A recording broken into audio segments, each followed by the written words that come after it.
अस्सलाम वालेकुम गाइस, मेरे चैनल पे आप सबको बहुत बहुत खुश आमदीद। जैसा आपको मालूम है कि के पी के असम्बली में 11 सैनेटर्स के इंतखाबात होने जा रहे हैं, जिनमें जनरल नशिस्त, टेक्नोक्रेट्स, ख़वातीन की मखसूस नशिस्तें शामिल हैं। 11 सैनेटर्स इसमें से एक जो है वो मुराद सईद साहब जो है वो बिला मुकाबला मुंतखब हो चुके हैं। दूसरा, मेरे चैनल को लाइक कीजिए, सब्सक्राइब कीजिए, कमेंट कीजिए, आपको पसंद आए तो दोस्तों के साथ शेयर ज़रूर कीजिएगा। तो जैसे कि आपको मालूम है कि के पी के असम्बली में सेनेट के इलेक्शन, तकनीकी मामलात और वोटिंग की कैलकुलेशन कुछ हद तक जो है वो पेचीदा होती हैं। आइन का आर्टिकल 59 जो है वो इस बारे में क्लियर है, और 226 जिसमें खुफिया राय शुमारी, और उसमें बताया गया है कि एक सेनेटर की उम्र 30 साल से कम नहीं होनी चाहिए, 30 साल से ज़्यादा होनी चाहिए। इसकी कुछ टेक्निकलिटीज़ होती हैं जिसके बारे में अभी हम डिस्कस करने जा रहे हैं। सेनेट इंतखाबात बराह रास्त एक तो अवामी वोटों से नहीं होते, बल्कि सूबाई असम्बली के जो अरकान होते हैं उन्हीं के ज़रिए जो है वो नुमाइंदगी होती है, जिसको प्रोपोर्शनल रिप्रेजेंटेशन कहते हैं, जिसको मैं भी आपको तस्वीर में आपको मैं दिखाऊँगा भी। और सिंगल ट्रांसफरेबल वोट STV जिसको कहा जाता है कि तहत होते हैं पाकिस्तान के सेनेट हर सूबे से जो है वो 14 जनरल, 4 ख़वातीन और 4 टेक्नोक्रेट का इंतखाब होता है। पहले ये था कि 96 सेनेटर्स हुआ करते, जब से 18वीं तरमीम आई है तो उसके बाद से जो है अब इसकी तादाद 52 कर दी गई है। के पी के से जो सेनेटर्स हैं टोटल वो 23 होते हैं। अब जो है वो 11 जो है का इंतखाब हो रहा है, बाकी 11 जो है वो 3 साल के बाद। सेनेटर का जो ड्यूरेशन है वो 6 साल का होता है। हर 3 साल बाद जो है वो सेनेटर्स रिटायर हो गए। जो रिटायर होते हैं तो उनकी जगह या तो वही पार्टी पॉलिसी के तहत वही लोग आते हैं, या फिर नए चेहरे मुतारिफ़ किए जाते हैं। अच्छा, उल्मा गैर मुस्लिम की नशिस्त होती है, और गैर मुस्लिमों की नशिस्त जो है वो सिर्फ बलूचिस्तान और के पी में रखी हुई है।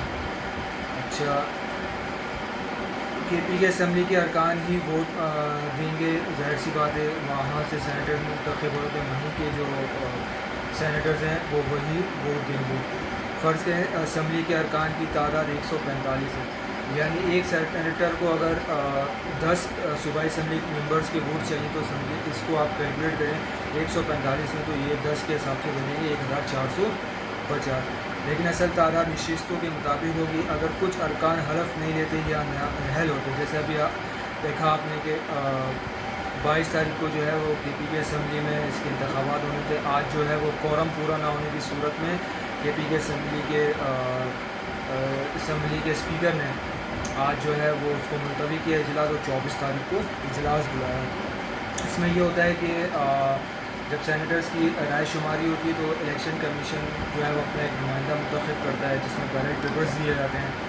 उसमें जो है वो आपका CNIC होना चाहिए, फिर एक रूम होगा जहाँ जाके आप वोट कास्ट करेंगे। उसमें 1, 2, 3 करके नंबर्स होते हैं, यानी एक जनरल, टेक्नोक्रेट, ख़वातीन, अक़लियत, इस हिसाब से इसमें जो है ECP का जो नुमाइंदा वो होगा उसका साइन होना ज़रूरी है, उसकी स्टैम्प होना ज़रूरी होता है। कैलकुलेशन वगैरह होती है। वोटिंग का तरीक़ाकार सिंगल ट्रांसफ़र पर वोट STV निज़ाम निस्बती नुमाइंदगी पर मबनी है। हर रुकन असम्बली तरजीह बुनियादों पर वोट देगा, यानी इसका फार्मूला आप यूँ समझ लें 1 plus bracket total valid vote, यानी 145 या 115 अगर अरकान सूबाई असम्बली है, नंबर ऑफ़ सीट्स हैं, अगर 7 जनरल नशिस्तें हैं तो उसको 1 प्लस करके उसको जो है वो डिवाइड करके इस तरह से कैलकुलेशन आती है। यानी जो उम्मीदवार कम से कम मेरे हिसाब से 19 वोट या 10 वोट होगा, कुछ इस तरह का हिसाब होगा, और वोट डाले जाएंगे। हर तरीक़ेकार रुकन असम्बली पेपर पर उम्मीदवारों के नाम के सामने, जैसे अभी मैंने आपको बताया कि 1, 2, 3 करके उनको जो है वो बैलेट पेपर्स दिए जाएंगे, इस पर निशानदेही होगी। अच्छा, इसमें ये होता है कि जो जनरल नशिस्त हैं उनके लिए जो है वो वाइट पेपर होता है, वुमेन के लिए गुलाबी पेपर का इस्तेमाल किया जाता है, टेक्नोक्रेट्स और उलमा के लिए ग्रीन पेपर्स का इस्तेमाल किया जाता है। اگر کسی امیدوار کو کوٹے سے زیادہ ووٹ ملے تو اضافی ووٹ دوسری ترجیحی امیدوار کو منتقل، یعنی ایک امیدوار اس کو 10 ووٹ چاہیے یا 19 ووٹ چاہیے، اس کو اگر زیادہ پڑ گئے تو ترجیحی بنیادوں پہ جس کو کم پڑے ہوں گے اس کو دے دیا جائے گا۔